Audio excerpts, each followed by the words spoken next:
Bueno, el día de hoy vamos a hablar entonces de mecánica de materiales, qué es lo que van a tener que realizar como parte de su análisis de fallas. Y vamos a explicar que en mecánica de materiales, lo importante cuando yo diseño un componente sería calcular que no sobrepase el esfuerzo de excedencia o el esfuerzo de fractura del material. ¿Qué quiere decir? Que yo tendría que poner la geometría necesaria, o sea, el área. Pensemos en la ecuación más simple que es fuerza por unidad de área.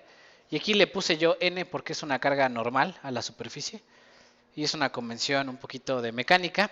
Pero bueno, piensen que es una fuerza que se mide en newtons.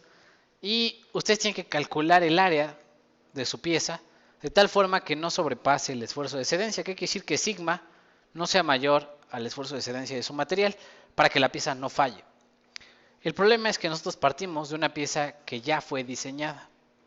Es decir, nosotros ya conocemos de qué material está hecha, o al menos haremos la investigación y preguntaremos de qué material está fabricada la pieza. Además, ya tenemos la geometría. ¿Cuál sería la pregunta entonces? ¿Qué fuerza soporta? Muy bien, ¿qué fuerza soporta? ¿Cuál es la carga en newtons que soporta el material? Eso se le llama a veces en análisis de fallas la ingeniería en reversa. Yo ya tengo la pieza, yo ya tengo el material, lo único que me falta determinar es para qué carga fue diseñado. Si yo logro comprobar en mi análisis de fallas que la persona que usó la pieza aplicó una carga mayor a la cual fue diseñada o para la cual fue diseñada, entonces ¿qué quiere decir? Que hay un mal desempeño por parte de la persona que utiliza la pieza. Entonces lo primero que ustedes tienen que calcular es qué carga aplica sobre su pieza. Y bueno, en el caso de la carga axial es muy sencillo. ¿A qué me refiero con que es muy sencillo? Pues simplemente busco las propiedades del material, pongo ahí el esfuerzo de excedencia, pongo el área, mido la pieza, veo qué dimensiones tiene y despejo N, la carga en newtons. Aquellos que tengan piezas sometidas a compresión o tensión tendrán que hacer exactamente eso. ¿Cuál es otra forma de dar un criterio de falla? Pues decir, ok, por ejemplo, mi pieza no la puedes comprimir más de 2 milímetros porque entonces se fractura. Ahí no estaríamos dando un criterio en términos de la carga que se aplica, sino en términos de la deformación que sufre. Si yo deformo demasiado la pieza, ¿qué va a pasar cuando la pieza va a fallar?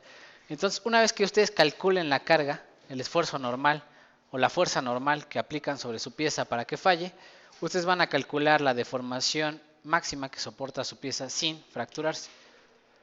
Estas dos cosas tendrán que reportarlas. ¿Por qué es importante esto en términos de hacer una simulación? Porque ustedes van a aplicar una carga macroscópicamente. Es decir, en esta superficie aplico tal fuerza y quiero ver qué le pasa a mi material.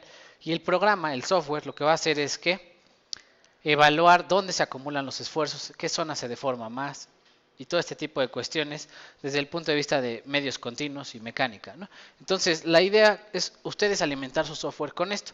Ya sea que ustedes lo alimenten con la fuerza que se aplica sobre la pieza y llevarlo al extremo, o sea, vamos a intentar llevar al funcionamiento de la pieza al extremo la máxima carga posible y ver dónde fracturaría o en qué zona tendría mayor cantidad de esfuerzo. O en su caso pondría yo la deformación. Si me dicen que mi pieza no se puede estirar más de 2 milímetros, yo la voy a intentar en el software estirar 2 milímetros para ver qué pasa. A los 2 milímetros, ¿dónde sería la zona donde comenzaría la fractura? O algo por el estilo. Ok, en caso de que su carga no sea axial, pues tocaría la de torsión. ¿Qué pasa con las ecuaciones de torsión? Ok, igual tiene una deformación y tiene una fuerza. Y lo que van a hacer ahí ustedes, de nuevo, ustedes ya conocen el esfuerzo que soporta el material, pero en este caso sería esfuerzo de corte, el esfuerzo de corte que soporta máximo en su material. También hay tablas para calcular a partir del esfuerzo de excedencia y el módulo de corte, el módulo de Young, módulo de Poisson, cuál es el esfuerzo máximo de corte que soporta su pieza. Una vez que ya conocen el esfuerzo de corte máximo que soporta su pieza, ¿qué van a hacer? Pues van a medir su pieza. ¿Qué van a hacer midiendo su pieza? Pues van a medir las dimensiones tanto del radio, las dimensiones del radio, como este J, que le llaman el momento angular, momento de inercia angular. J es el momento de inercia angular. Ahorita vamos a explicar cómo se calcula el momento de inercia angular, pero es un factor geométrico. Yo siempre les digo, esta es la analogía de área, es como si midiéramos el área. Y hay formulitas para calcular el momento de inercia polar. Dependiendo de su pieza es redonda, si es cuadrada y fue sometida a torsión, entonces tendría un distinto momento de inercia polar. ¿Cuál sería la incógnita a despejar de ahí? T, el torque. el torque en newtons metro que soporta su pieza. Esa sería la incógnita, T, el torque en newtons metro. Radio es radio, sí. R es radio, perdón, sí. Y J es el momento de inercia polar. Ahorita platicamos cómo se calcula. ¿Cuál es el otro? Una vez que tengo el torque que soporta su pieza, podrían calcular cuál es la deformación máxima en torsión que ocurre. Este ángulo de torsión significa qué tanto su pieza, cuánto ángulo la puedo torsionar sin que se fracture. ¿Okay? Cualquiera de las dos opciones son las que vamos a alimentar al software. El software nos va a pedir el torque. ¿Cuál es el torque que le quieres aplicar a tu pieza? Y entonces nosotros le vamos a poner ese torque. ¿Y qué va a pasar? El software va a calcular dónde se acumulan los esfuerzos, en qué zona es más susceptible a fracturarse. Y entonces sabremos que la pieza fue llevada al extremo o fracturó de forma normal durante su funcionamiento, porque ahí es la zona normal donde encontraríamos la mayor cantidad de esfuerzos. ¿Cuál es la otra? En ocasiones trabajan con piezas que están en motores y para calcular el torque a partir de una potencia de un motor, si ustedes tienen ahí la potencia en caballos de fuerza o algo por el estilo, la pasan a watts y con esta ecuación y la frecuencia con la que giran los motores, pueden sacar el torque máximo que se obtiene de un motor. Entonces, esa es otra ecuación que probablemente ocupen si su pieza es parte de una maquinaria en un motor. ¿Qué tendrían que hacer? Investigar el torque ya sea del fabricante o la frecuencia y la potencia del motor. La frecuencia con la que gira les va a venir en revoluciones por minuto y con eso ustedes podrían calcular perfectamente su torque. Ok, esta ecuación de aquí es la que nos va a permitir calcular el momento de inercia de una pieza. C es el radio de la pieza, pero este es para, le llaman tubos sólidos o que están rellenos por completo. Es un eje de transmisión que está sometido a torsión, pero en el interior está totalmente lleno el material y esa sería la forma de calcular el momento de inercia polar. De hecho, todos los momentos de inercia polar se calculan con una integral. Pero ustedes no tienen que saber hacer las integrales, lo único que tienen que hacer es buscar la fórmula ya integrada, ya sea en algún libro. Por ejemplo, esta de aquí es para, les digo, un eje de transmisión sólido, completamente cilíndrico y que está sometido a torsión, pero también hay fórmulas, por ejemplo, para tubos con cierto espesor, y aquí pondría los dos radios, el interno y el externo, y calcularía el momento de inercia. También existen momentos de inercia para triángulos, cuadrados, etcétera. ¿De dónde vienen? De nuevo, es una integral, hay que hacer una integración, una integral de área. ¿Y cuáles son las unidades del momento de inercia polar? Son metros a la cuarta, porque el radio está a la cuarta, C es el radio, es radio a la cuarta. Y bueno, ustedes tendrán que buscar adecuadamente la forma de calcularlo.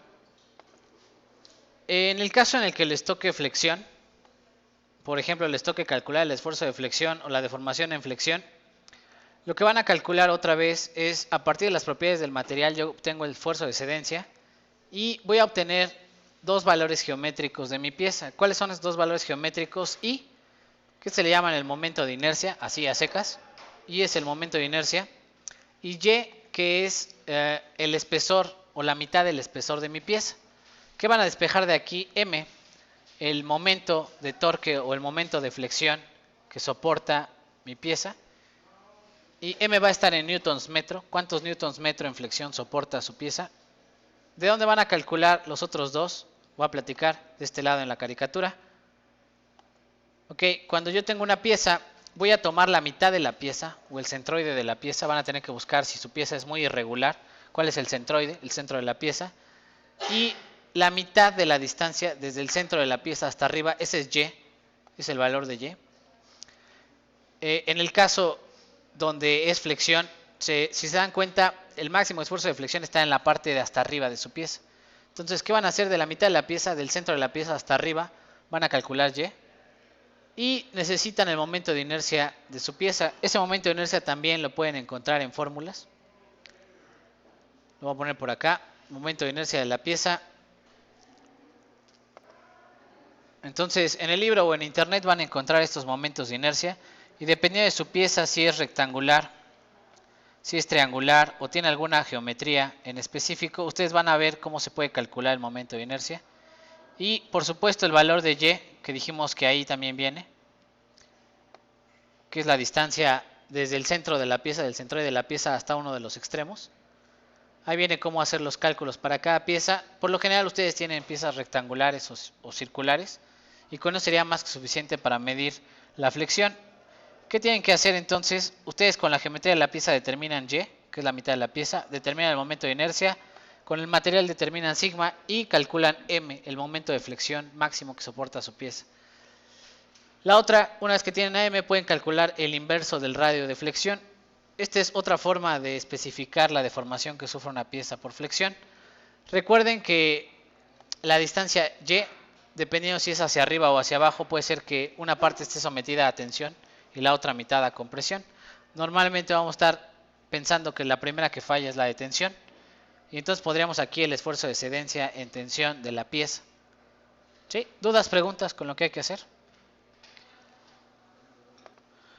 Ok, si les tocó esfuerzo de corte, hay que hacer exactamente lo mismo. Hay que determinar la fuerza de corte que soporta su pieza. Esta va a estar en newtons.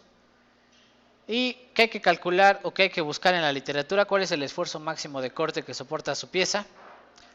Y es el momento de inercia. Ya vimos cómo se calcula utilizando las tablas y las integrales que aparecen por ahí. T es el espesor de la pieza. Ahorita platicamos cuál espesor hay que medir. Y Q, dice ahí, es el área de la mitad de la pieza por el centroide de la mitad de la pieza. Entonces voy a explicar estos dos en la caricatura. Voy a poner la caricatura. Esta es la caricatura. Entonces, ¿qué van a hacer ustedes en su pieza? Ok, la van a partir a la mitad, justo a la mitad.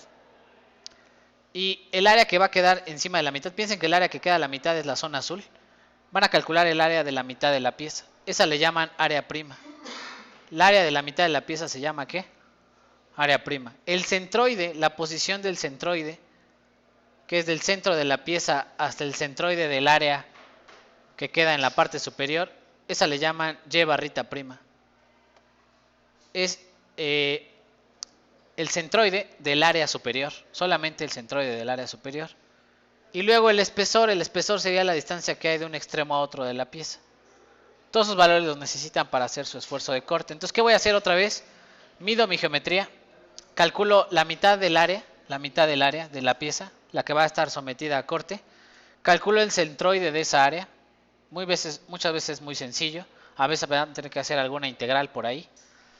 O hay fórmulas de centroides para triángulos, centroides para cuadrados, etc. Una vez que calculan el centroide, multiplican área prima por centroide y les da Q. Ya que tienen a Q y el esfuerzo de esencia del material y los factores geométricos, despejan la fuerza de corte máxima que soporta su pieza.